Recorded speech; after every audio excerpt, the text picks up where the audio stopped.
Guys, നമ്മളത് ഇന്ന് എടപ്പള്ളിയിൽ വന്നിരിക്കുകയാണ്. എടപ്പള്ളിയിലുള്ള കൂപ്പാവയിലാണ് നമ്മൾ വന്നിരിക്കുന്നത്. എൻ്റെ ഫ്രണ്ട് കുറേ ദിവസമായി പറയുന്നു ഇതാണ് ശ്രീലക്ഷ്മി കുറേ ദിവസമായി പറയുന്നു കൂപ്പാവേല ചിക്കൻ മന്തി ഭയങ്കര ടേസ്റ്റ് ആണെന്ന്. പിന്നെ ഒന്നും നോക്കിയില്ല, ഞാനും ശ്രീലക്ഷ്മിയും പിന്നെ എൻ്റെ കൂടെ നയനയും ഉണ്ട്. ഞങ്ങൾ 3 പേരിൻ്റെ കൂപ്പാവേൽ വന്നിരിക്കുകയാണ് ചിക്കൻ മന്തി കഴിക്കാൻ. അപ്പോൾ മന്തി എത്തിയിട്ടുണ്ട്, ബാക്കി ഞങ്ങൾ കഴിച്ചിട്ട് പറയാം എങ്ങനെ ഉണ്ടെന്നേ. അപ്പൊ ഗൈസ്, ഞാൻ കഴിച്ചു നോക്കാൻ വേണ്ടി പോവാണ്. ഞാൻ എടുക്കുവാണ്, എങ്ങനെ ഉണ്ടെന്ന് നോക്കട്ടെ. നമ്മൾ ഓർഡർ ചെയ്തിരിക്കുന്ന ചിക്കൻ മന്തി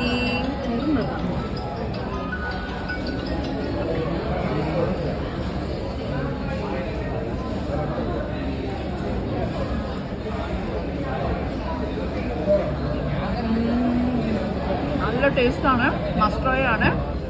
എല്ലാവരും കഴിക്കണം. അപ്പോൾ നമുക്ക് നെക്സ്റ്റ് വീഡിയോയിൽ കാണാം.